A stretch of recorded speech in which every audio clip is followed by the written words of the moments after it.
Baruch à vous tous, en tous les cas, un lundi, encore c'est un dimanche, certains qui ne travaillent pas, mais de voir lundi, Baruch Hashem, la synagogue remplie, c'est que Myriam Mireille Bataziz, c'est pour ça qu'on est réunis aussi ce soir pour les 11 mois. Elle a un grand mérite et je pense que chacun de nous doit sortir d'ici, pas seulement avec le ventre plein, ça c'est après dans la salle à côté, surtout avec l'esprit rempli pour travailler et de bien passer cette période-là. Pourquoi toujours se rappeler de l'Égypte? Pourquoi on devait traverser cette période? Attention, c'est vrai que c'est dur de démarrer un cours avec une histoire de la Shoah, une vraie histoire, mais je pense que tout ça va nous amener à la fin, à la conclusion. Ça aussi c'est une vraie histoire. Il y avait une grande société qui fabriquait des frigos. Je ne sais pas, il y a quelques années, au début c'était. Et ils avaient des commandes de tout le monde. Et il y avait un sochen, on dit en hébreu. Un jeune agence, comment on dit, quelqu'un qui, représentant, il est venu, il a dit, écoutez, moi je peux vendre. Ils ont dit, ça va, on a assez de vendeurs. Il a dit, non, moi, il y a un pays où j'ai vu sur internet, vous ne vendez pas des frigos là-bas. Ils ont dit, ah bon, où tu veux vendre les frigos? Il a dit, à Alaska.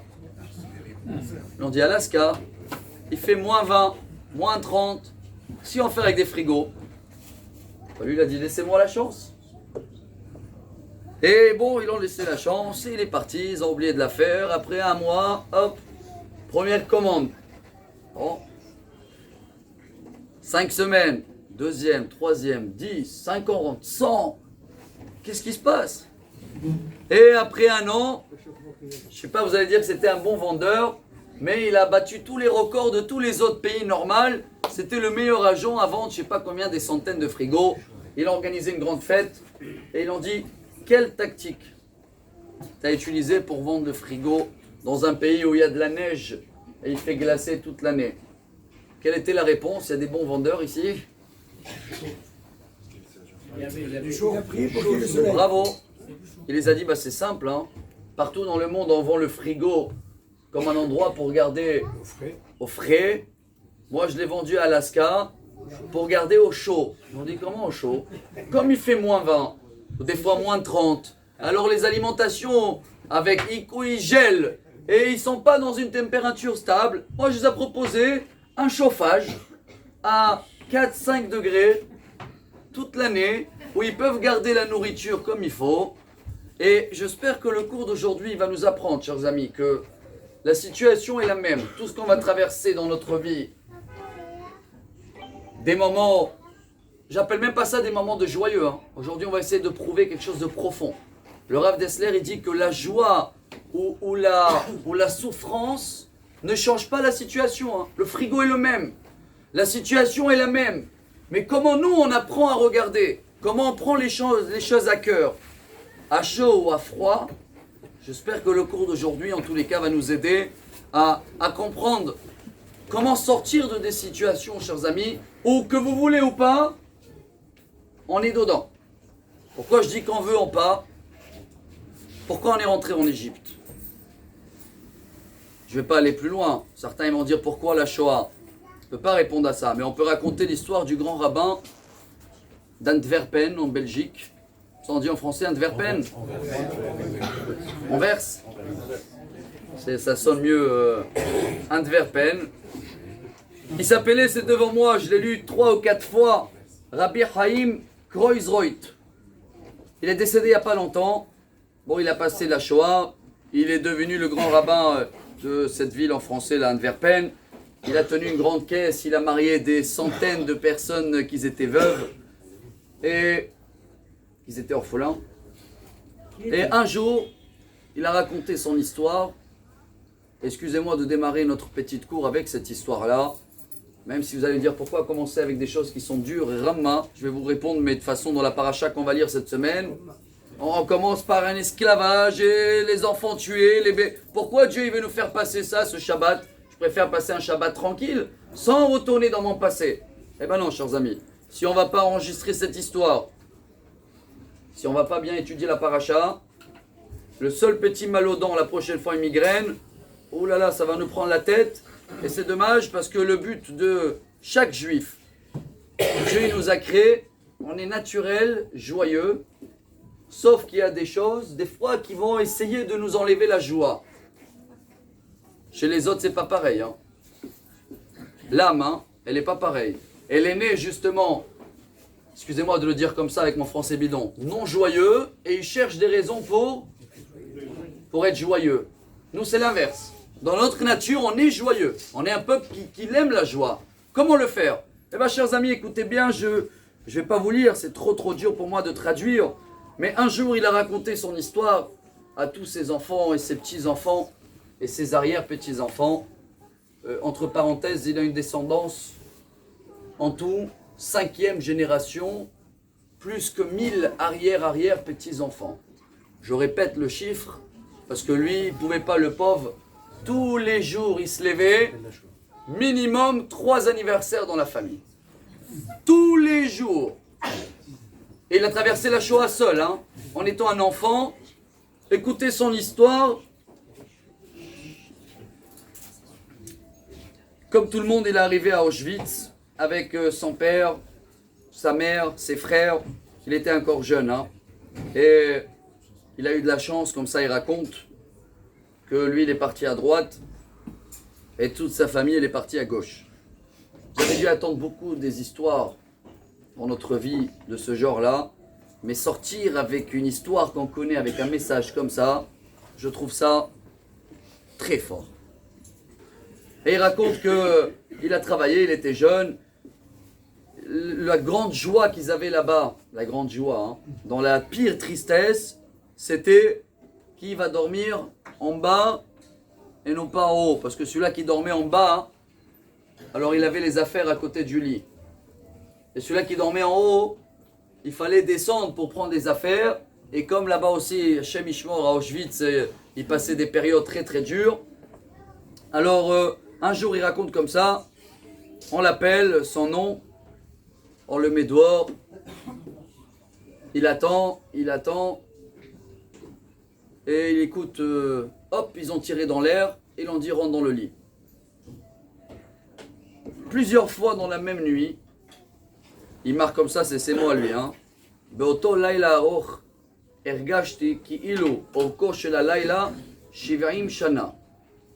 Il va raconter que cette nuit-là, qu'il a été appelé 5 ou 6 fois, hein, chers amis. Chaque fois, hop, mets-toi tout nu, tourne, hop, et il tire dans l'air. Il raconte que cette nuit-là, j'avais l'impression qu'elle dure 70 ans. C'est là où j'ai apprécié.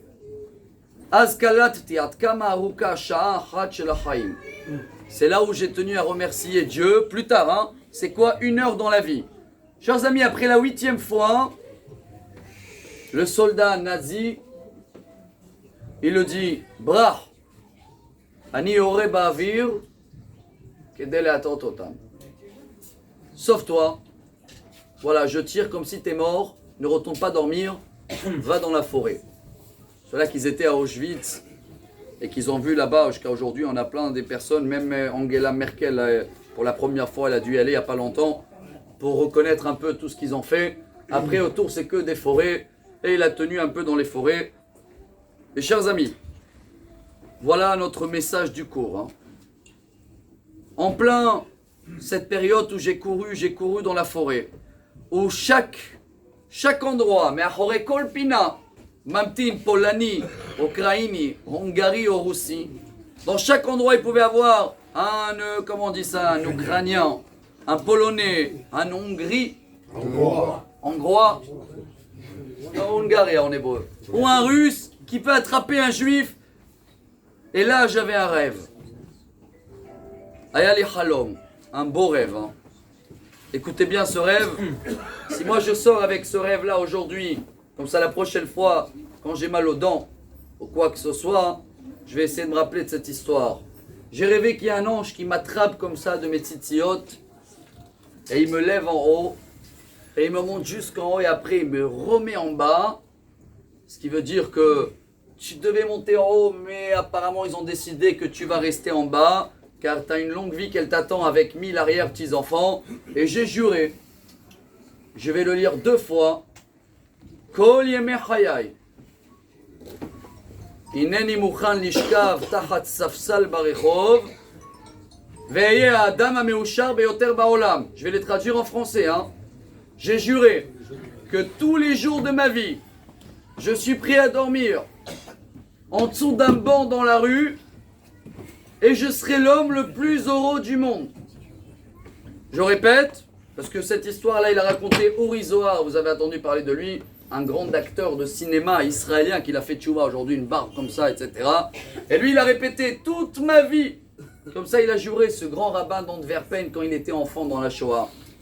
Je suis prêt à dormir au-dessous d'un banc dans la rue. Je serai l'homme le plus heureux du monde. C'est possible d'être un homme heureux en dessous d'un banc dans la rue? Oui ou non? Aujourd'hui, dans les temps qui nous restent, on va devoir prouver que peu importe la situation, la joie ou la tristesse dépend de nous. C'est un travail, comment voir les choses, comment je vais vendre le frigo, qu'est-ce que je vais proposer à moi-même pour s'en sortir de cette Égypte-là. Car, chers amis, a dit la Gemara, pourquoi on lit tous les jours l'Égypte? Pourquoi tous les jours dans le schéma? Allez, ça y est, on est sorti d'Égypte depuis 2300 et quelques années. Ça suffit, non? Depuis 3300 années. Alors pourquoi tous les jours on répète plusieurs fois par jour? Je suis Dieu qui t'a fait sortir d'Égypte. Quelle est la réponse? Nous, on est sorti d'Égypte, mais l'Égypte n'est pas sortie de nous. Dès qu'on a un moment qui s'appelle en hébreu, tu es coincé, Mitzrayim, Meitzer, tu te plains, quelque chose qui ne va pas, c'est qu'on a un Égypte dans nous-mêmes. Et si cette semaine, on va lire l'histoire d'Égypte pendant 6 semaines, c'est pour nous apprendre ce qui nous apprend le Ben Ishraï, avec l'histoire de Rouven. Le pauvre Rouven était adopté. Ses enfants aussi, ils l'ont pris tout bébé, ils l'ont ramassé dans la rue, ils l'ont trouvé comme ça dans la neige, et ils ont décidé à le grandir, le donner à manger, le donner à boire, tout ce qu'il faut. Et un enfant, il grandit, il s'habitue. Bon, ils l'ont raconté, vous savez, les parents, etc. Mais t'inquiète pas, on est là, pour nous, t'es notre fils. Plus on donne, plus l'amour se développe. Et voilà, il arrive le temps où le père, il rentre. Rouven, même pas, il se lève, ni bonjour papa, ni comment ça va, tout est normal. L'inverse, il vient se plaindre, pourquoi tu ne m'achètes pas la nouvelle PlayStation? Papa, tous mes amis, ils ont des nouveaux iPhones. Ben Ishraï, c'est il y a 100 ans, il n'y avait pas d'iPhone, je ne sais pas ce qu'il y avait à l'époque.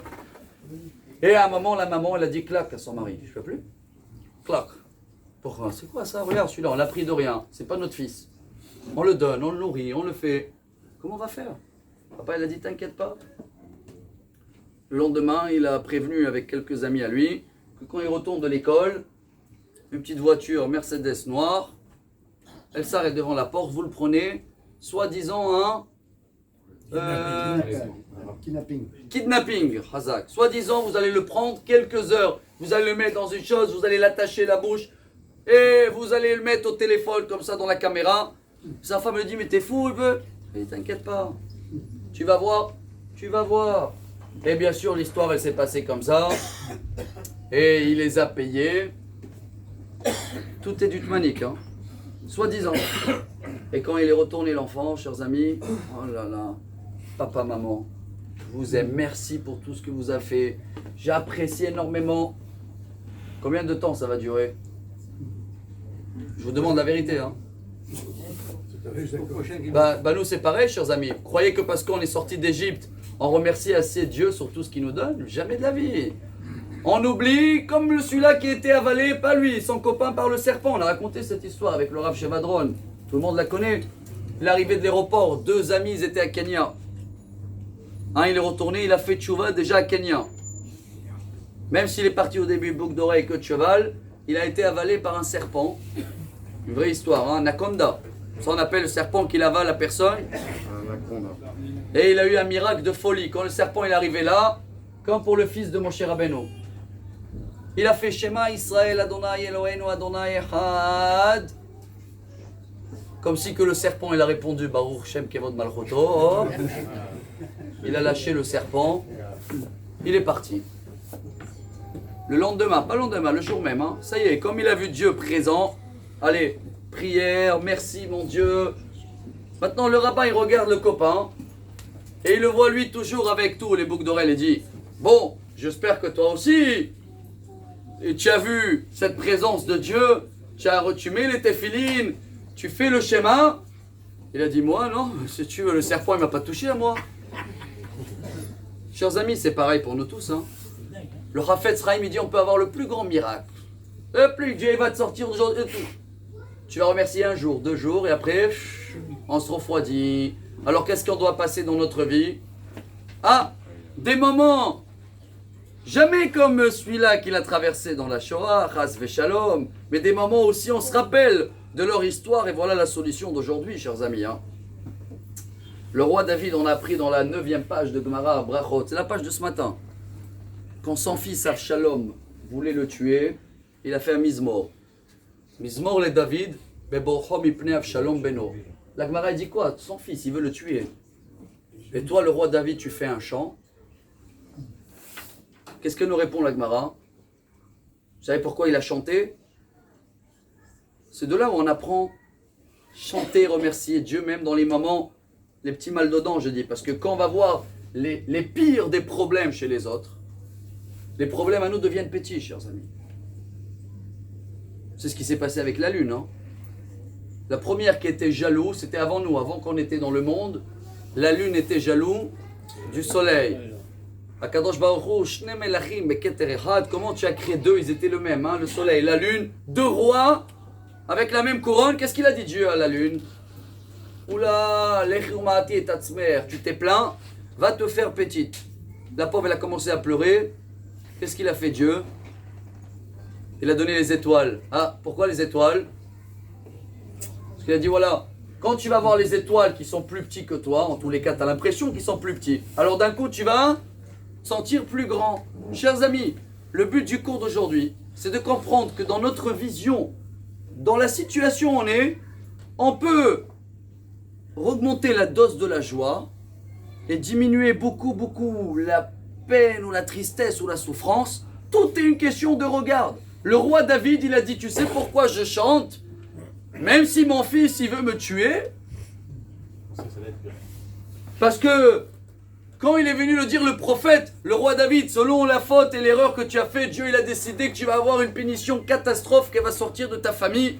Alors il a dit le roi David, j'étais très inquiet que je vais avoir peut-être un enfant qui est mamzer, chas v'shalom, ou un esclave qui va vouloir. Mais dès que je vois que c'est mon fils qui veut me tuer, ça va.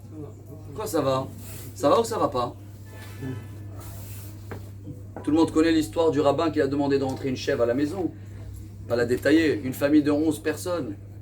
Monsieur le rabbin, on n'en peut plus. Bnei-Brak, 2 pièces, 35 mètres carrés. Bon, c'est devenu comme la rue Champs-Élysées à Bnei-Brak, les prix. Hein. Même des petits endroits comme ça. Et il a dit, Laura, vous vous rappelez que j'étais venu vous voir il y a 5 ans, il y a 6 ans. Vous m'avez dit, ça va, il y a encore de la place, encore des enfants. Il a dit, ça y est, maintenant on est 13 dans 35 mètres carrés. Il y a des lits avec des étages. Et le rabbin, il a dit, tu as de l'argent pour acheter à la part? J'en ai pas. Il a dit, écoute, il y a une grande ségoula. Tu fais rentrer une chèvre à la maison 1 semaine. Et dans 1 semaine, tu viens me voir. Et tu vas voir comment Dieu va t'envoyer de l'espace. Bon, il n'a pas compris, hein, il est parti chercher une chèvre. Et du coup, il se trouve à 14 à la maison. Les 11 enfants, les 2 parents et la chèvre. Imaginez-vous la semaine catastrophe, chers amis. Hein. C'est pas seulement les cris de bébé, c'est avec mais, comme ça. Ça y est, il compte le temps, il compte les heures. Il va voir le rabbin, il dit, ça y est, monsieur le rabbin, j'ai fait la sgoula. Quelle est la prochaine étape?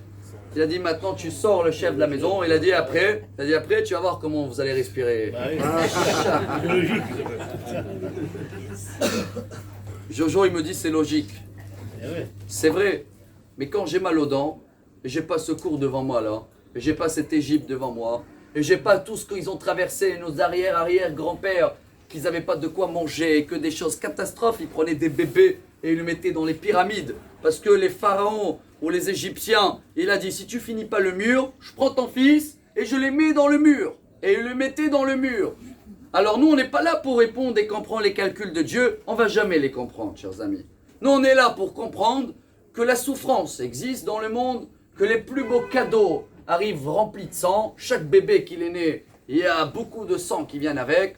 La souffrance Et la douleur, elle est tellement forte, mesdames, que nous, tous les matins, on remercie Dieu pour pas être une femme parce qu'on n'était pas capable de le supporter. Alors, kol hakavod, bravo. Et si on comprend que tous les plus beaux cadeaux arrivent avec des souffrances, la prochaine fois, chers amis, quand nous, on a quoi que ce soit de mal, on va être obligé de se rappeler de cette histoire. On fait que des histoires aujourd'hui. Le Baal Shem Tov.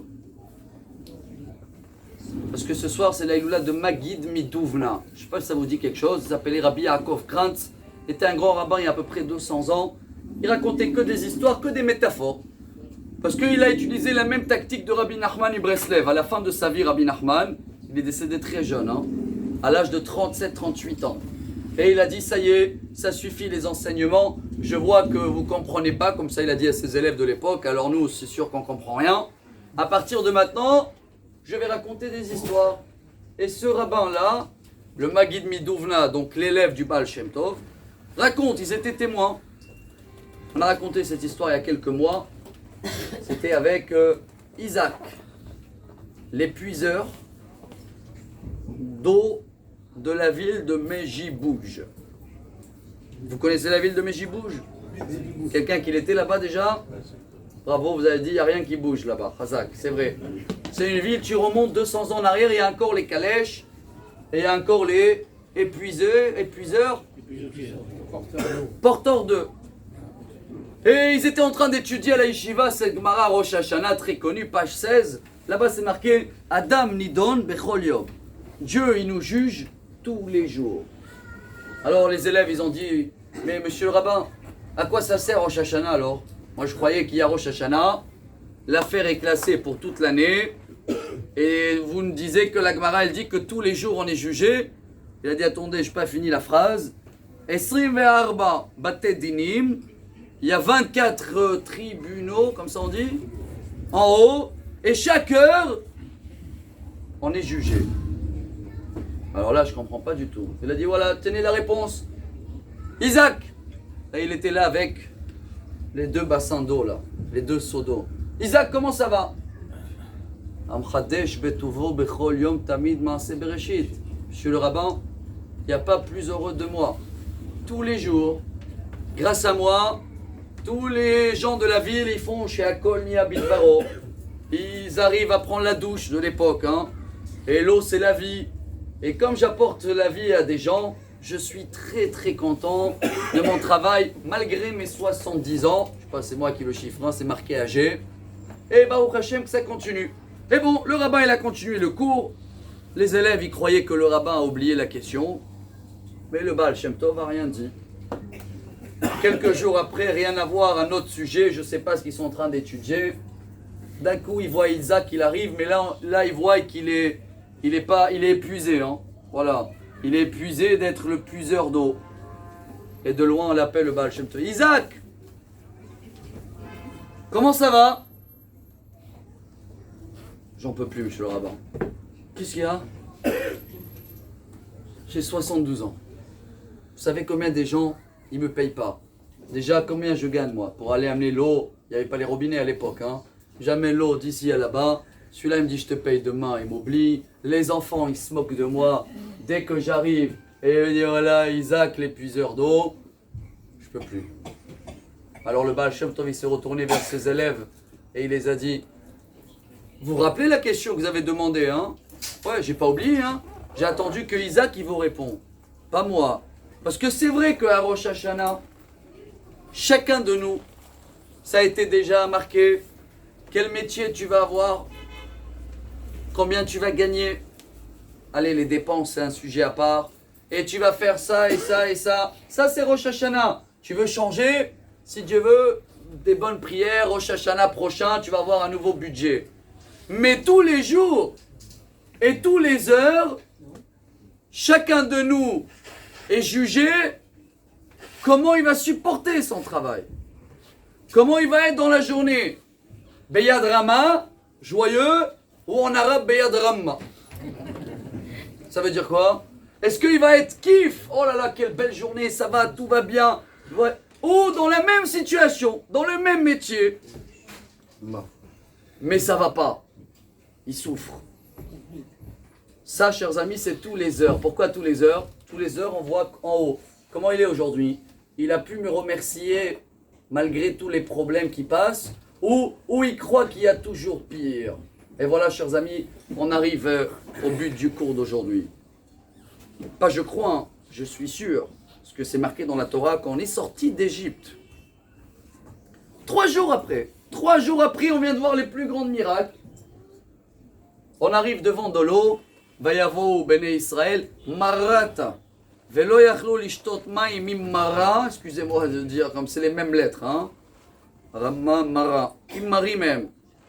Vaïtzak Amal Moshe Lemor Manishte, scandale, 3 jours après les plus grands miracles, le peuple d'Israël, ils arrivent devant une source d'eau amère, très très dure à boire, et tout le peuple, ils vont dire à Moshe Rabbeinu, comme celui-là du serpent, c'est quoi ça? Ils ont tout oublié en 3 jours. Moshe, tu nous fais sortir pour le boire ça, tu vas nous faire tuer dans le désert. Moshe, il ne sait pas quoi faire. Pourquoi il ne sait pas quoi faire? Il dit, attends, si ça, les parents à nous, ils étaient comme ça, nous on est tous pareils, chers amis. Hein.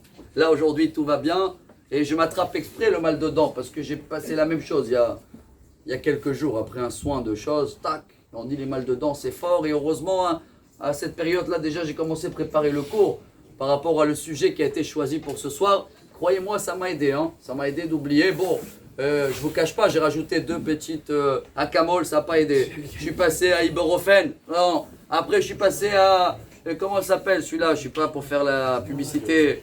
Liquide gel Voltaren. Ah, mais, chers amis, ces histoires-là m'ont beaucoup aidé pour comprendre que, allô, il y a beaucoup pire. Alors, qu'est-ce qu'il dit Hachem à Moshe Rabbeinu? Ah, chers amis, tout ça, on va le lire, vous savez dans quel paracha? Shabbat Shira. Juste après tout Bishvat, quand on va tous chanter Aziashir Moshe, on va lire que Moshe, après qu'ils ont tous chanté, dansé, ouah, Dieu, tout est beau, merci, tous les miracles, tu nous as déchiré la mer. Moshe, 3 jours après, pourquoi tu vas mourir? L'eau est amère. Qu'est-ce qu'il dit Dieu à Moshe? C'est le message pour nous. Vayomer Hashem el Moshe. Kach lecha etz, prends un monsieur de bois. Vayashlech el hamayim, vayimteku hamayim. Sham sam lo chok umishpat, vesham nisao. Chers amis, si on va comprendre ces 2 phrases de la Torah qui sont une très bonne ségoula pour quelqu'un qui cherche une bonne santé, mais pas seulement de les dire. Il faut les vivre. Venez, on va essayer de comprendre qu'est-ce qu'il a fait Moshe. Il a pris un morceau de bois, il a jeté dans l'eau. Vaimteku hamayim, l'eau est devenue douce. Et je traduis la suite. Hein. Sham samlo hoku mishpat, vesham nisao. Le Rav Dessler, il explique comme ça les mots. C'est là-bas où Hachem, il a instauré une loi, une règle pour nous tous, qu'il y a des moments où il y a l'eau amère. Il y a des moments où le bébé il est joyeux, des moments où il pleure. C'est fait partie de la vie et du cours. Sham samlo hoku mishpat vesham nisao. C'est là-bas notre épreuve à chacun de nous, chers amis. Parce qu'il y a des moments où l'eau est douce, il y a les moments où l'eau est amère. Et qu'est-ce qu'on va faire pour être guéri avec l'eau amère? Vayomer im shamoa tishma lekol Adonai Elohecha. והישר בעיניו תעשה והאזנת למצוותיו ושמרת כל חוקיו. Et je remercie le bébé pour confirmer le message du cours aujourd'hui, Hazak. La suite, elle est quoi? Après que Moshe Rabbeinu il a compris que ça fait partie de la vie, que tu vas oublier vite faire remercier comme Reuven, donc des fois on va devoir passer une petite, je vais pas dire kidnapping, mais une petite épreuve, qu'elle reste light si Dieu veut toujours. Ça c'est un autre cours à part. Il y a des épreuves très légères, hein. On avait déjà parlé, Gemara Erhin, page 16 et 17, là-bas la Gemara dit que tu as mis le pull à l'envers, épreuve. Tu volais une pièce de 20, une pièce de 5, tu as sorti une pièce de 2, le fait de remettre la main dans la poche, épreuve. Le temps de boire ton café, ta soupe chaude, elle est devenue froide, épreuve. Mais il y a une condition pour que ce sera des épreuves, hein.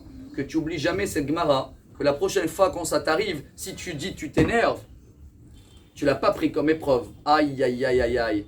il va devoir avoir une autre épreuve qu'elle va remplacer ce que tu ne penses pas qu'il y ait une épreuve. Alors que ça reste laït dans des choses comme ça.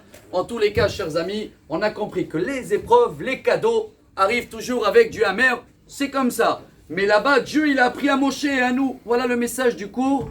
Comment rendre les choses amères douces? Tu prends ce morceau de bois, tout de suite, on va voir c'était quel bois. Tu vas mettre dans l'eau. Et rappelle-toi, hein, si tu vas écouter le message d'aujourd'hui, le Rav Dessler, Im shamo atishma, ve'ayashar be'enav ta'aseh ve'azadta lemitzvotav ve'shamarta kol chokav, kol ha'machala, asher samti b'mitzrayim, lo asim alecha ki ani Hashem rofecha. La maladie que j'avais mis en Égypte, je ne vais pas la mettre sur toi, car je suis Hashem, ton docteur et ton médecin. De quelle maladie il s'agit, chers amis? C'est marqué la maladie. Apparemment en Égypte, à Pessah, on lit qu'il y avait même 250 plaies, selon un rabbin. Hein. Nous, on connaît les 10 classiques. Alayam lakou mataim hamishim makot. Alors de tout ça, il y a une seule maladie, que c'est là, Dieu il dit, c'est là je t'enlève. Quelle est la maladie de siècle à nous, hein, chers amis? Je ne parle pas de les résultats ou les maladies qu'on ne connaît pas, mais il y a des maladies où on connaît la source de toutes les maladies. C'est quoi?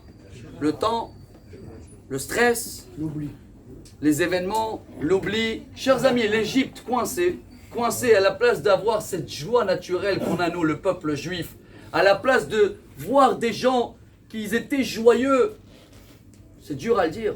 À l'époque de la Shoah, avec ce rabbin qu'on a démarré le cours joyeux, il a dit je serai le plus joyeux au monde, dormir sur un banc. Chers amis, aujourd'hui on a l'impression que chaque événement, ça coûte beaucoup, ça enlève beaucoup de l'esprit. Parce qu'à chaque moment, dans le potentiel, excusez-moi de rentrer dans la psychologie ou la psychanalyse, comme tu peux recevoir un appel, et comme dans chaque appel il y a 50% de joie, 50% quelqu'un qui crie après toi, pourquoi tu vas pas rappeler, pourquoi tu m'as pas répondu, ça peut être la femme, ça peut être son père, ça peut être le prof les enfants. Donc notre cerveau malheureusement, à chaque instant, c'est à méditer, hein, à chaque instant, 50% il est pris dans le potentiel d'avoir une mauvaise, ou je vais dire une mauvaise, d'avoir quelque chose qui va un petit peu m'angoisser ou m'apprendre la tête pendant les secondes qui suivent après le coup de fil. Vous êtes d'accord avec moi? C'est un problème. D'enlever cette Égypte-là, on ne peut pas. Parce qu'il y a le bon aussi, dans tout, chers amis. Hein. Alors qu'est-ce qu'on fait? Voilà la ségoula de Moshe Rabbeinu. Quel arbre il a pris pour mettre dans l'eau? Si j'ai compris que Dieu, avec ça, il va nous enlever tous ces problèmes. On va avoir l'esprit comme on a dans notre nature, joyeux. Rien ne va pouvoir me déstabiliser. Ni mal aux dents, ni des machins, rien. Comment? Voilà. Joli, hein? Incroyable, chers amis, il ne faut jamais qu'on oublie ce midrash. C'est un midrash. Mon cher Rabbeinu, quel arbre il a pris? Isop, peut-être, je connais. Il y a un midrash, mais qu'il appelle en hébreu Hardof. Vous connaissez? C'est l'arbre le plus amer du monde. Et qu'est-ce qu'il voulait dire Dieu à Moshe Rabbeinu et à nous? L'eau est amère? Tu as des problèmes? Tu as mal aux dents? Prends le pire d'amer qui existe dans le monde. Rappelle-toi de l'histoire avec quoi on a démarré le cours. Celui-là dans la Shoah, là, pendant 7 fois, il a été levé la nuit. Chaque fois, ils ont tiré en l'air. Regarde comment les autres, ils n'avaient même pas des dents ou quoi que ce soit. Ça va, je vais peut-être pas te dire, soulager ton mal de dents, chers amis. Tu vas le supporter avec sourire. Tu vas le kiffer. Tu vas le kiffer. Si on rentre les grands problèmes des autres dans les problèmes de notre problème devient du sucre. Chers amis, c'est notre devoir et notre mission. Car tout ce qu'on a passé en Égypte, c'est pour nous faire comprendre ça. Pour le confirmer. C'est très dur, hein, Birkat Amazon. On va terminer avec ce message-là, comme ça, si Dieu veut, la prochaine fois. Je parle pour moi en premier. Une fois, j'ai parlé avec M. Mallet. On a partagé, j'avais une période où les enfants, je devais l'amener chez le dentiste. Et bon, elle était à Hadera, spécialiste des enfants. Et voilà, mon beau-père aussi, il se rappelle.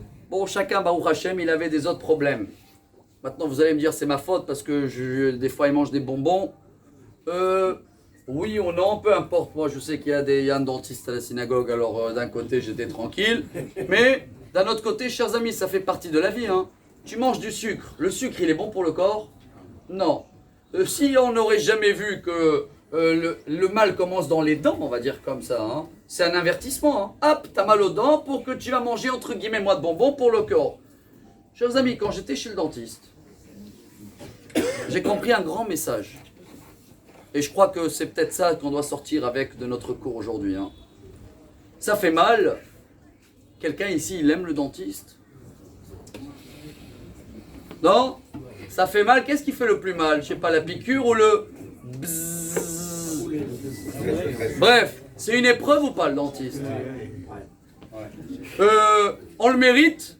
Ça veut dire c'est nous qu'on a fait le trou à nous-mêmes? Oui ou non? Je sais pas, il y en a peut-être quelques chanciers qui n'ont pas eu jamais dentiste de leur vie. Prenez l'histoire, prenez après actualisez-les avec un autre problème. Alors, on est bien d'accord que chaque fois que je mange des bonbons ou des choses trop sucrées ou je brosse pas les dents, etc., je vais devoir aller me soigner. Mais ce soin-là qui fait très mal, il est pourquoi? Pour faire du bien à moi-même. Très bien. Ça, c'est quand ça me concerne. J'ai remarqué que quand ça concerne mes enfants, c'est un peu différent. Vous savez pourquoi? Pas seulement t'as mal pour eux, et même si tu vas leur dire, oui, tu vois, c'est les bonbons. Je me rappelle, hein, mes enfants, le lendemain de dentiste, on ne touche pas à rien. Combien de temps ça dure, ça, ne touche pas à rien? Non, on a vu, ça peut durer 3 jours pour le peuple d'Israël, 1 semaine, 1 mois. Mais vous savez que j'ai remarqué que pour le papa qui doit payer le dentiste, alors pas seulement le petit il a mal à la dent, toi tu as mal à la poche. Et là j'ai compris un grand message. J'ai compris que quand il dit le prophète Ishaïa, que chaque fois que nous on souffre, Bechol tsaratam lo tsar, chaque fois que nous on a un décret tsar, c'est la racine de Mitzrayim, chers amis, l'Égypte, Akadosh Baruch Hu, il souffre pour nous. Celui qui paye. Mais c'est qui a amené sur lui, entre guillemets, sur chacun de nous les épreuves? C'est nous-mêmes. Alors la prochaine fois, chers amis, quand ils arrivent en light, hein, on va se rappeler de toutes ces histoires-là pour terminer avec Rabbi Akiva. Parce qu'il faut donner quand même un peu de paille à notre histoire. Rabbi Akiva, quand il s'est marié avec Rachel, la femme de Kalb Savoie, ils n'avaient rien. C'est une histoire dans le Talmud Nedarim, page 50. Kalb Savoie, le père le plus riche d'Israël, a dit à sa fille, si tu te maries avec le berger, je te donne rien. Et ils sont mariés avec rien. Et la Gemara, elle raconte que, avant d'aller étudier, hein, tout le monde connaît la suite, il était étudié, 12 ans, 12 000 élèves, 24 ans, 24 000 élèves, le Homer, etc. Mais avant, il y a eu un épisode très important. La femme la plus riche d'Israël se trouve avec le berger, qu'il a promis qu'il va aller étudier. Et la seule chose qu'il a en train de faire, c'est « Chérie, je vais te acheter un Jérusalem en or ». C'était le bijou à l'époque de les femmes les plus grandes riches. Et pour l'instant, il est en train d'enlever la paille de les cheveux de sa femme. Dieu, il les a envoyés Eliyahu Hanavi, comme ça raconte la Gemara, il frappe dans la porte. Bonjour, Rabbi Akiva Elo. Maintenant il est Akiva encore. Hein. Akiva, ça veut dire, il a dit, donne-moi un sage, je le morte comme un âne. Il n'aimait pas les religieux avant qu'il a fait tchouva à 40 ans. Oui, bonjour, vous avez besoin de quoi? Chers amis, voilà le message du cours. Il a dit, bonjour, ma femme a accouché un bébé. Voilà. On a pu le mettre que dans une boîte de chaussures. Ah, il était petit alors, il était quelques... On n'a pas de paille pour faire le matelas. Comment on appelle ça Vous avez de la paille? Il dit oui, bien sûr. Il a donné la paille, il est parti. Non, il ne savait pas Rabbi Akiva. Hein. Plus tard, 30 ans après, il a su que c'était Eliyahu Hanavi qu'on a étudié avec Eliyahu Hanavi. Il arrive chez sa femme et il commence à danser. Chérie, tu imagines que nous, on est riches par rapport à celui-là qui vient de frapper, qu'il n'a même pas de paille. Alors, pour terminer avec le message de Rav Dessler, ça doit rester gravé dans notre tête, chers amis. C'est pas parce que Bill Gates il a quelques milliards et que nous on n'en a pas, donc il est plus joyeux que nous. Pas du tout. Quoi? C'est l'argent qui amène le bonheur? Pas du tout. Parce que si nous aussi on avait tous des milliards, imaginez-vous que tout le monde il a 57 milliards. Alors quoi? On aurait été riches? C'est quoi la richesse aujourd'hui? C'est quoi qu'ils essayent de nous vendre dans tout ce qui se passe autour? Ah, regarde ce que l'autre il a, toi t'as pas. Donc lui il est joyeux, lui il est riche, toi t'es pauvre. Ça crée la jalousie et ça après, dès que tu as pas, tu veux l'avoir et tu as travaillé, mais l'autre il t'a volé, tu rentres dans une angoisse, tu t'en sors pas de cette Égypte, chers amis. Mais si on apprend à faire l'inverse, il dira Dessler, chers amis, à partir d'aujourd'hui, on va voir tout ce que les autres, ils n'ont pas. Bravo. Ils n'ont pas. Cherche que les autres, ils n'ont pas, tu vas toujours trouver. Si tu ne trouves pas dans ton quartier, va en Iran ou en Yémen. Là-bas, tu vas trouver des enfants qui font 20 kilos. Alors, tu vas trouver des gens là-bas qui n'ont pas mangé. Mais tu es obligé d'y aller là-bas dans tes pensées. Parce que si tu vas toujours dans tes pensées, dans la maison de Bill Gates, chers amis, voilà le message du cours. Tu peux avoir une maison royale, piscine, quoi que ce soit. C'est vrai, si tu as une tente devant chez toi, il y a un SDF, on l'appelle. Il y a un SDF devant chez toi. Bien sûr que lui, il est pauvre. Et ta maison est... Waouh! Prends ta maison devant le château de Bill Gates. Comment il va te regarder, lui? C'est toi le SDF par rapport à lui, chers amis. Ce qui veut dire que notre situation... Voilà, je reviens avec le frigo, lequel on a commencé le cours, chers amis. Notre situation va pas changer si on va avoir plus ou moins. Mais la façon comment on va interpréter les moments dans notre vie, chers amis, eh ben on doit se forcer à trouver de la joie et remercier Dieu à chaque moment. Comment? Prends les amers des autres. Prends le bâton le plus amer, il dit mon cher Rabbeinu. Mets-le et tu vas voir comment l'eau devient douce, chers amis. Le seul problème, c'est que le Yetzer Hara, il va nous faire oublier ce cours. C'est pour ça, bravo qu'il a enregistré.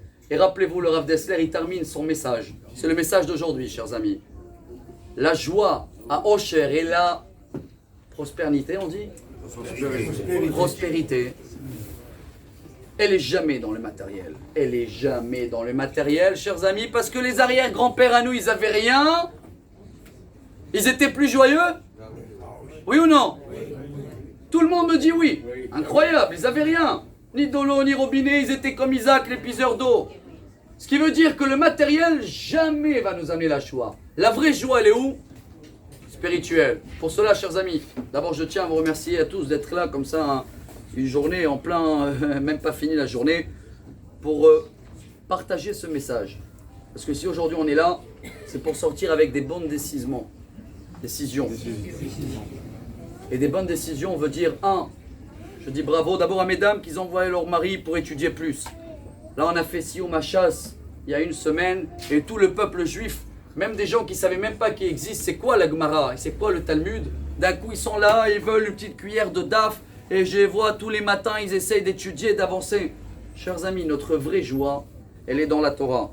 Exprès on a passé en Égypte ou des autres choses, parce que pour comprendre et apprécier après les cadeaux que Dieu nous donne, chers amis, on ne va pas trouver jamais notre joie, ni avec le prochain meilleur téléphone et avec une voiture plus belle. C'est une course infinie, infinie. Ça va nous occuper la tête. Non, ne le jetez pas tout de suite. On est là pour avoir une joie Osher Nitzri. Et la seule formule pour avoir une joie royale, peu importe notre situation dans la vie, c'est que la Emouna. C'est que savoir que Dieu il est là. Et pourquoi Dieu nous a donné la Torah? Toute la Torah elle est pour arriver à la Emouna, chers amis. Tout Habakkuk qui termine son message, c'est le message de la vie. Tzadik, be'emunato yahye. Alors, je tiens à vous le dire que si ce soir, on veut sortir pas seulement avec le ventre plein, ça tout de suite dans la salle à côté il y a des brachot. Alors ça je suis sûr que chacun avant de manger va faire les brachot. Je pense quand même que pendant ces semaines-là, ces 4 semaines, pendant le mois qui reste jusqu'à l'année, chacun de nous peut profiter de ces journées-là, rappelez-vous. Shovavim, c'est quoi Shovavim? On a vu, c'est les initiales. Shmot, Baera, Bo, Beshalach, Itro, Mishpatim. Ces 5 semaines-là, 6 semaines de l'esclavage en Égypte dans l'histoire et qu'on est sorti et qu'on a reçu la Torah, c'est le moment de prendre sur nous des bonnes décisions. Alors, je ne vais pas engager chacun à quoi faire. Ça, chacun il va le faire tout seul. Mais on a commencé aujourd'hui, exemple, on a fait le Tikkun Aklali le lundi. Tous les lundis et les jeudis, chers amis, il y a beaucoup de personnes que vous connaissez autour de vous, qu'en ce moment, tous les lundis et les jeudis, pendant ces 6 semaines, il y en a qui jeûnent, il y en a qui font jeûne de la parole, il y en a qui travaillent sur tous ces petits 3 points qu'on a parlé hier, et je ferme le livre. Mais je crois que ces 3 points tellement simples, et on a du mal, que c'est ces 3 points-là qui nous a fait sortir d'Égypte à l'époque.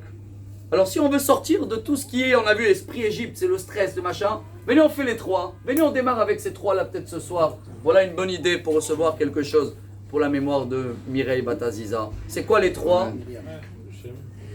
Bravo, notre nom, après notre langue, bravo, et après les habits. Chers amis, c'est très simple, le nom, chacun ici il a un nom hébraïque, oui ou non?